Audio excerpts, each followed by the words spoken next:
Hi friends, அஸ்ஸலாமு அலைக்கும். KFC style crispy fried chicken வீட்டிலே எப்படி செய்கிறதுன்னு பார்க்கலாமா? வாங்க வீடியோக்குள்ளே போகலாம்.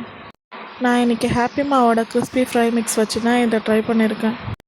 ஒரு பேக்கெட்டை ரெண்டாக ஸ்ப்ளிட் பண்ணி ஃபர்ஸ்ட் லேயருக்கும் செகண்ட் லேயருக்கும் தனித்தனியாக பிரித்து வச்சுட்டு ஃபர்ஸ்ட் லேயரை கொஞ்சமாக தண்ணி மிக்ஸ் பண்ணி பேட்டராக ரெடி பண்ணிவிட்டு நம்ம ரெடி பண்ணி வச்சுருக்க அந்த சிக்கன் அந்த பேட்டரில் போட்டு டிப் பண்ணி எடுத்துகிட்டு செகண்ட் ஹாஃப் பிரித்து வச்சுருக்கிறது மேலே அப்படியே சிக்கன் மேலே கோட் பண்ணி எடுத்து ஹீட்டான ஆயிலில் டீப் ஃப்ரை பண்ணி எடுத்தோன்னா சுவையான கிறிஸ்பி ஃப்ரைட் சிக்கன் வீட்டிலே ரெடி. புதுவாரம் பரதேசம்